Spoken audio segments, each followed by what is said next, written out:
Well, foreigners and Dudula, South Africans are not xenophobic. That's why structures like Dudula are not growing. It's just a tiny minority, and that is found in a particular corner of a country. We've got 9 provinces, 52 district municipalities, and how many local municipalities? 204 municipalities. And Dudula is only found in Johannesburg, and then and in Pinville. And then we want to define that as South Africa. It's not South Africa. It's not us. We're not like that. We grew up with people who came from other countries, and we never had a problem with them. Because our history dates back to us coming from the north down to the south. Each individual you can ask of their origin here in South Africa is going to take you back there where they say they don't want those people.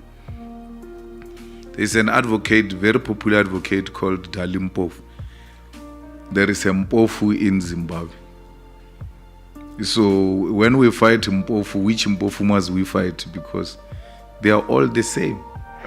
They are Xhosas in Zimbabwe, they are Ndebeles in Zimbabwe, they are Zulus in Zimbabwe, they are Tswanas in Zimbabwe, they are Vendas in Zimbabwe, the same way they are here. So that's what unemployment does, and laziness of people who don't want to go look for jobs. They just go forming things here, and then they go to shops to intimidate business people because they want to get bribed. And then business people comply with such things of thugs. It's criminals. They can't do anything, nothing. So that cannot be a definition of South Africa. It's a group of criminals who are in cahoots with some ministers, by the way. They are working with them. So we have no time for thugs. There are small boys who must be put in their place.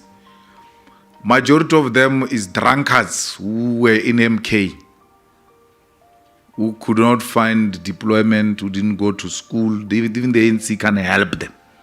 So there is nothing we can do to help them. But they must never define us as South Africans. There's no way we are xenophobic. The crossing of our Africans into Europe and other countries is exactly based on what I said, the mismanagement of our countries. Because we're not poor. We should be providing solutions. We are a typical example of how resourced we are. That's why you see other nations have left their countries to come and colonize us. We never went to colonize anyone. They came looking for our resources. So if people can leave their countries to come and colonize us here, it should be an evidence enough that we are resourced enough, and therefore we should use that resource for the benefit of Africans and not the other way around. There is a reluctance because to create a formidable thing like an African government, because everybody benefits from these little cocoons. You are called a president of Swaziland, prime minister or something. But your country is not bigger than Soweto. What is that? Then it means Soweto must be a country also. So, but because they benefit from that, they don't even want to engage in this discussion. Because it's an individuals who benefit from it. That's why there's no concrete plan to go into it, and there's no a single president that leads this discussion and put it firmly on the agenda of the AU. That the original thought of the AU as OAU, it was to establish, the founding fathers wanted to establish a solid government. And they got defeated in that discussion. But the intention has always been to create a solid government from its inception. That we should come together and be one. And something came out of it, and it never went back to what it was supposed to be, a government, a united government of Africa. And that's what we'll advocate for ourselves as the EFF. Africa Free Trade is a movement in the right direction. But the first thing we need to do, which the AU must firmly resolve, is to do away with the visa for Africans. There should not be a visa for Africans. The same way the Europeans have one visa, they travel everywhere, they are one thing. What they have, they don't want us to have it. There shouldn't be a visa in Africa. Free movement of people should be allowed. And there is no one who's going to leave Nigeria to come and settle here. It's not true, that thing. It's a myth. I mean, I come from a province called Limpopo. We don't need visa to go to Johannesburg. But people are still there in Limpopo. They've not left Limpopo to Johannesburg. So doing away with visa doesn't mean automatically people are going to leave their homes to where the economy is prospering. It's not true. Johannesburg, Gauteng is doing much better than Limpopo.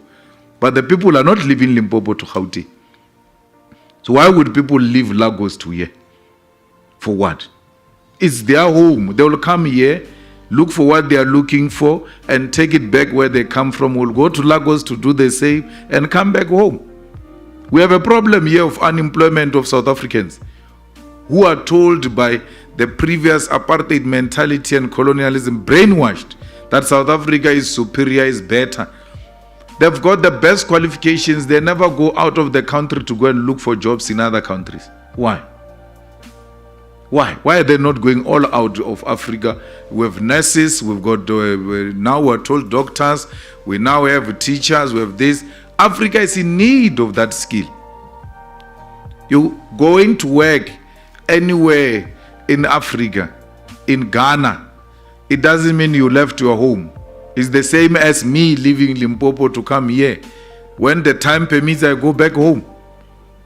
So what is the problem? Let's go. They need to go. The continent, it's our home. We must all go there and become one thing. Once we do away with the visa, we are going to know each other. The reason why we are scared is because we don't know each other. We know each other through the lenses of our enemies. We don't know each other. So we must first know each other if we're going to build the government of Africa. So it's important that we engage in this thing.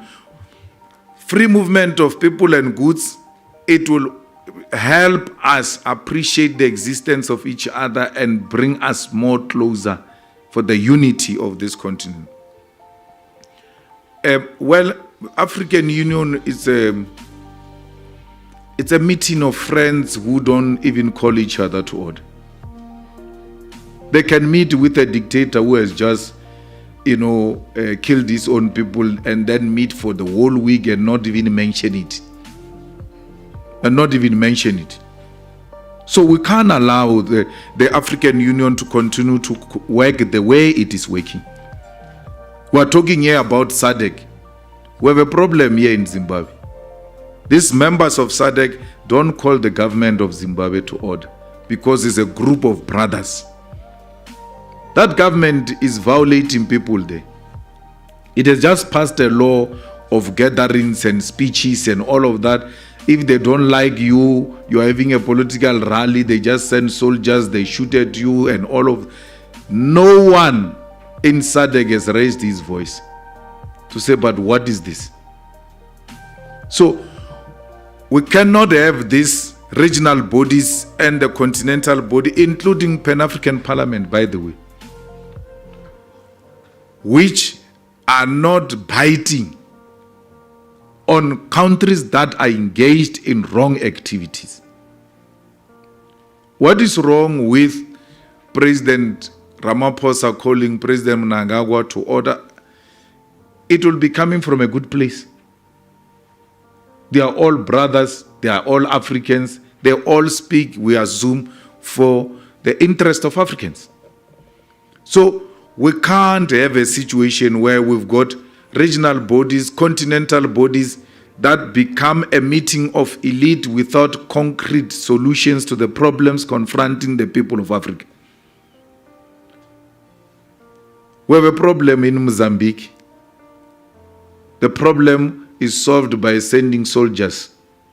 Where have you ever seen soldiers solving a problem? Soldiers don't solve a problem. The leadership must meet and discuss and come up with a binding decision. That's why we say we need one legislature, one military, one currency, one president, so that we know when we go into Mozambique, it's not an interference, it's us providing a solution to our own problems. So we are not happy with how these things are structured. Look, economic integration, trading partners, developmental concepts, we embrace all of that, but it doesn't mean we're ideologically naive. We're not ideologically naive, we're political. And therefore, if we were to trade with the USA or to trade with the UK, we trade from a perspective of knowing that we don't share the same ideologies. When you approach them, you know these ones are brutal. I must not sleep on the job. They are not friends. We are not born alone. We are born with people. That's what friends are for. And to have friends that are aligned with you ideologically is nothing wrong. It's not an old-fashioned thing. It's actually apolitical to want to approach politics without ideological orientation. From which ground do you move from? What informs your perspective as a person who is a political animal? It's important always to have our sharing ideological perspective with China. It doesn't mean you can't get a foreign direct investment from Norway or from UK or from Germany. No. You always relate with all countries. Foreign direct investment is more than welcome, but on our terms. Not on Germany's terms. No. We have been giving Germany a lot of money here in South Africa for assembling cars. Not for building cars, for assembling cars. Why is Germany not building those cars here? And create jobs here? In South Africa, we have a problem of unemployment here. Germany will not have a problem. It needs leadership that is decisive, that is going to say, look, we're going to meet you halfway, but you have to meet us halfway. Assembling is not enough. Let's start it here and build it here.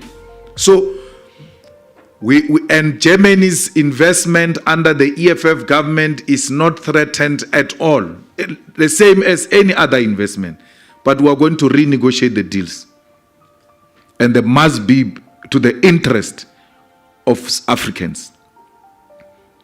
Botswana did it now, where the BS just wanted to change a diamond deal, and all of Botswana said it's not going to happen. You are going to trade here and do diamond here on our terms. Botswana screamed, the BS screamed, kicked, did all manner of things. If this thing is not signed by when we leave, they said you can go. But yeah, we are going to sign the deal on our terms. The BS went back and signed. So that's leadership. Investors want to know what is your position on this matter, so that they can navigate around it and see if they can still make profit out of it. They are not interested in you or in anything. They are interested in politics. That's why they mine blood diamond. They know people are being killed there. This diamond comes from where people are being killed. They still take it. Why do they want to behave like a holy cows and want to punish people for political ideas, yet they don't punish people who are killing each other for diamonds? They go there and still buy blood diamonds. So be clear, then they will come and invest. Even on the land question, we've got special development zones, economic zones here in South Africa, where multinational companies have invested a lot of money on the land they don't own. It's owned by the state.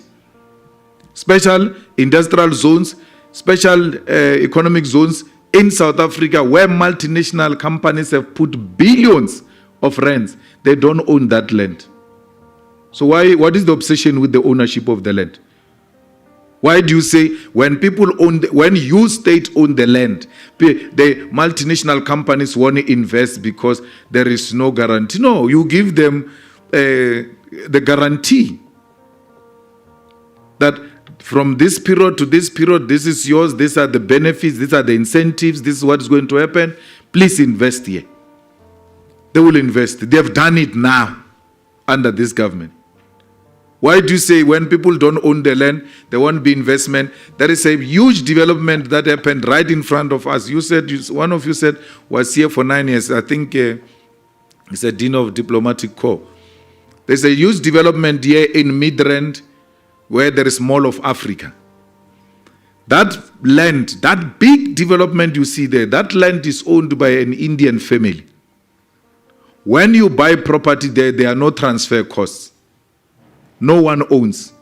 They are on a lease of 100 years, those people. Yet they still buy there. Black, white, Indians, everyone buys in a place where they don't own the land. A land is owned by an individual family. There's a huge mall invested there in the land they don't own. People are not looking for those things of ownership of the land. They just want a land tenure guarantee that from this period to this period, this is yours. They calculate, they say we'll make a profit, then that's fine. Let's go. That's how business works. Who said people fall in love with land? There's no one who falls in love with land. No one falls in love with diamond or gold. They fall in love with money. Anything that can give them money, they will go and invest in it.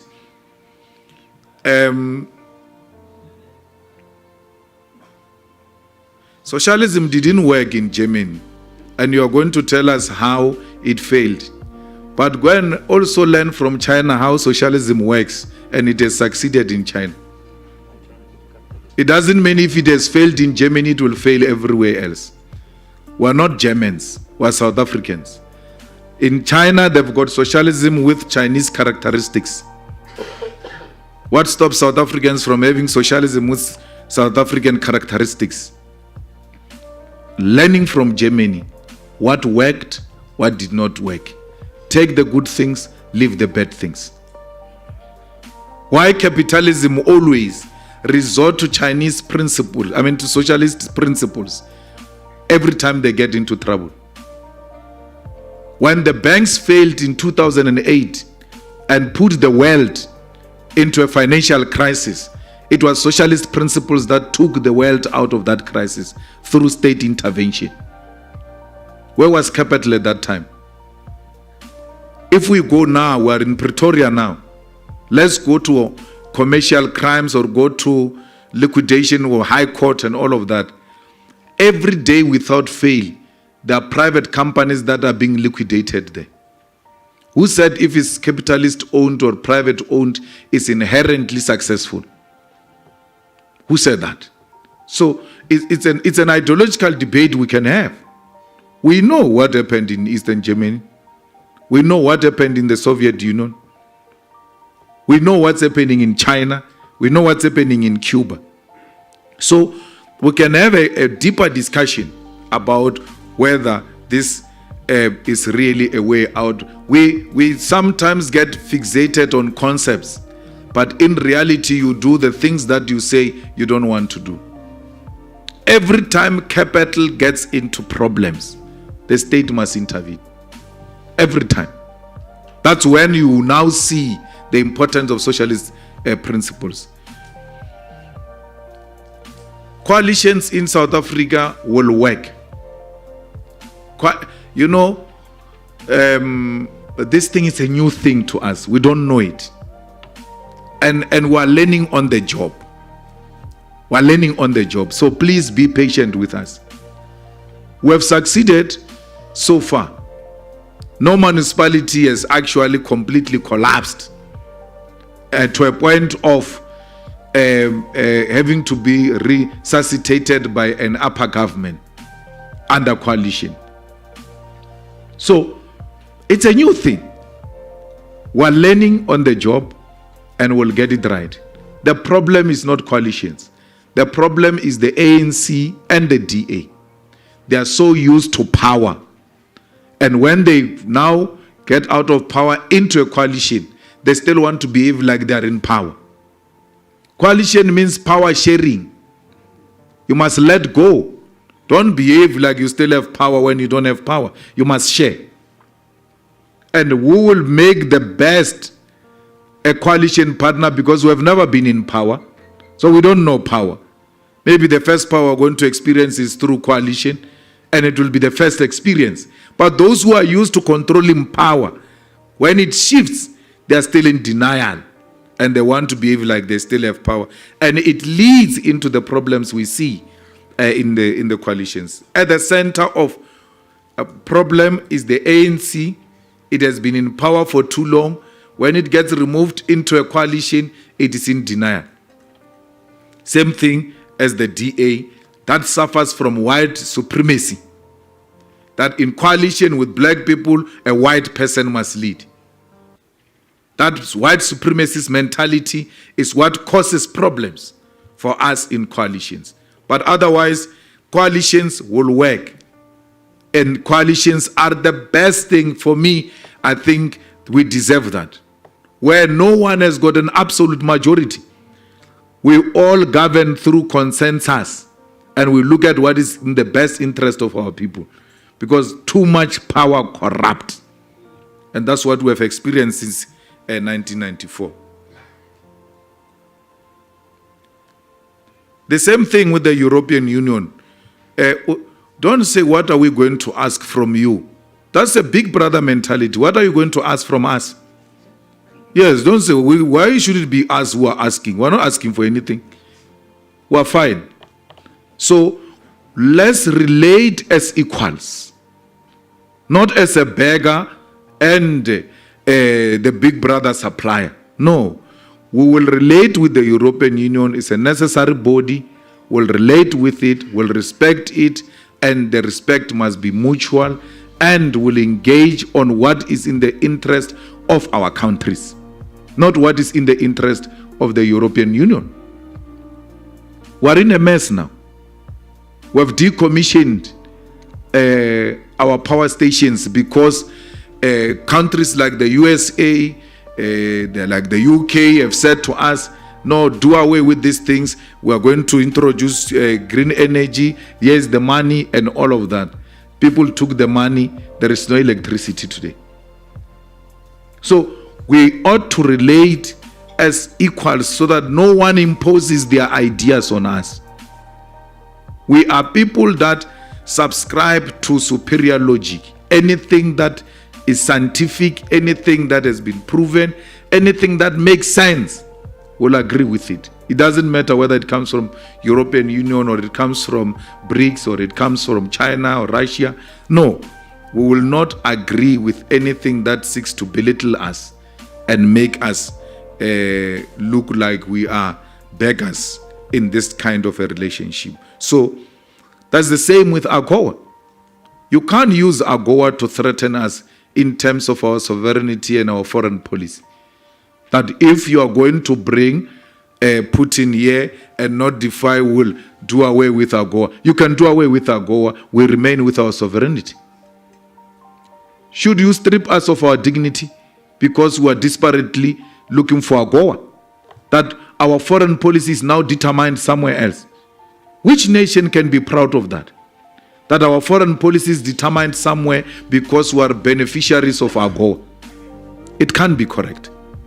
Let's trade and have those benefits of AGOA out of mutual understanding and respect for each other's sovereignty and foreign policy. Not that today, because we don't agree on Putin, you must withdraw the whole thing. That is puppeting, that is belittling, that is making us look like we are beggars. But let's remain with our dignity. Let's be beggars with dignity, not stripped of dignity and thinking that you are what you are not. You can't even make your own foreign policy determinations.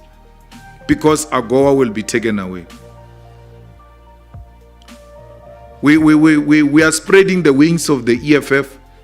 We have EFF in Liberia, we have EFF in Lesotho, we have EFF in Namibia, we have EFF in Zimbabwe. We're a young organization in terms of age, but already we're finding an expression in other African countries, because we're trying to take this spirit into other African countries.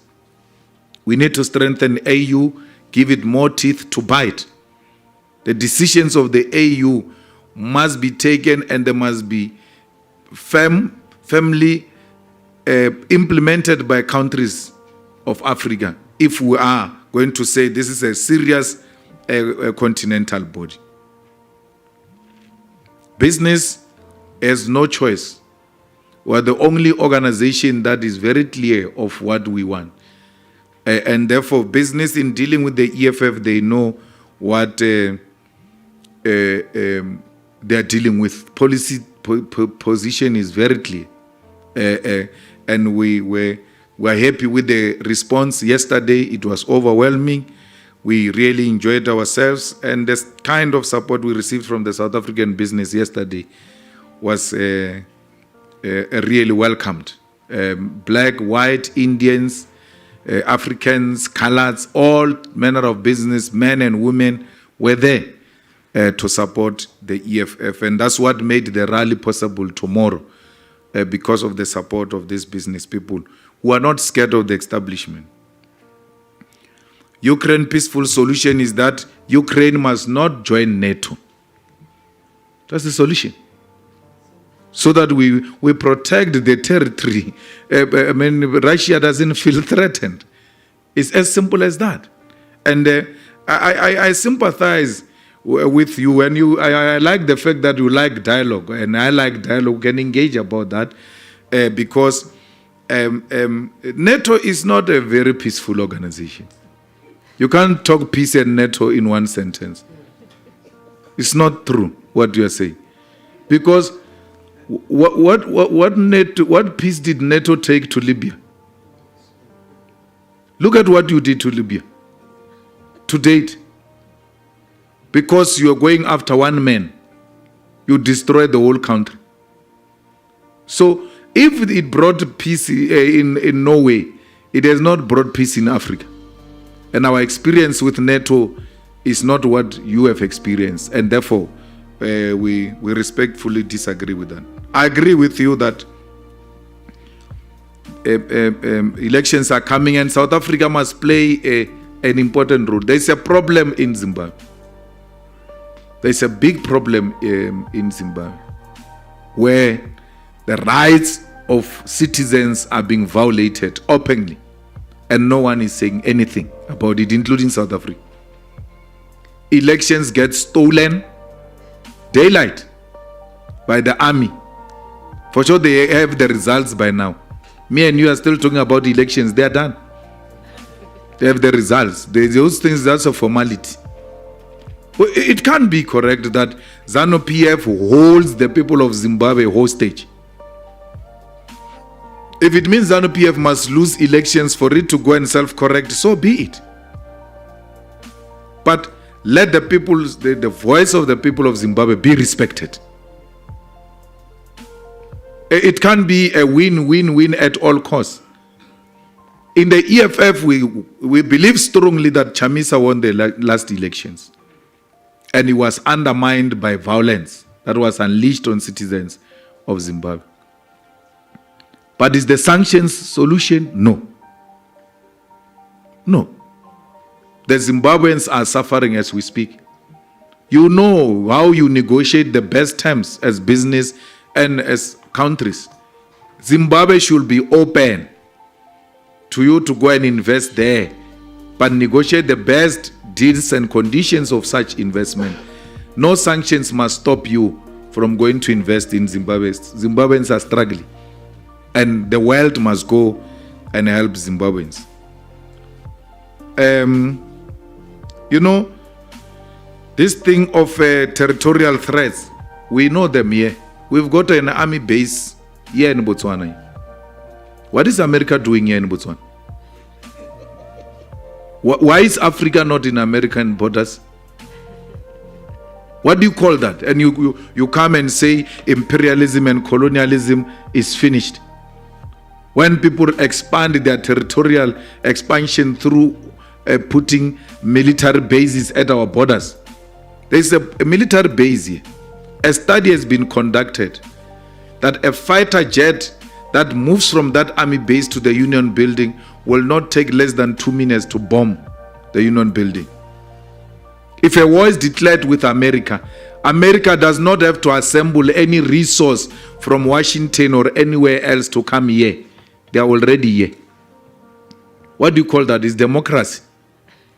It's free world. We must celebrate that and say, no, imperialism is no longer there. It's in our head.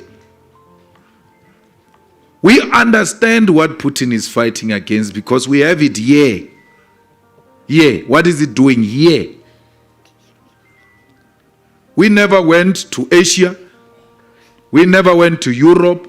We never went to America. We are here. We don't establish bases anywhere.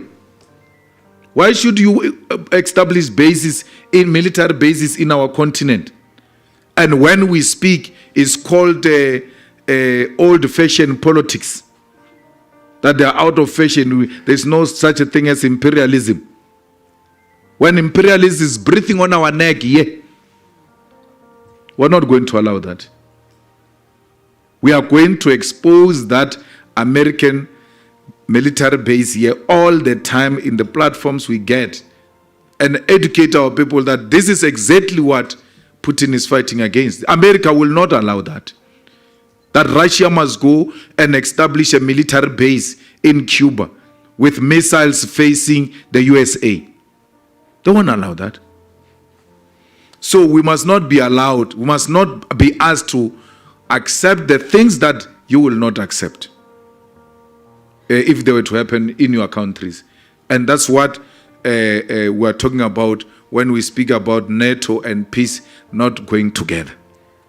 So, ladies and gentlemen, it doesn't mean enmity.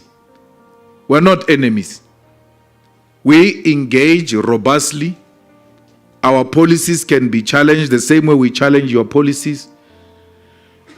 We are open for engagement. South Africa is open for investment in our own terms. We know what multinational companies have done to our economy, coming to milk our resources, leaving us dry. The case in point is a place called Marikana. Just go and see what the London mine did there and what Sibanye is doing there. To date, with a huge operation of a mine just next to it, there is no water, there's no tar road, there's no electricity, there are no houses, no proper schools. People are squashed in one place. Yet, a stone thrown away, there is a mine. We cannot allow that to continue as is under the EFF. We want a mine that will benefit our people.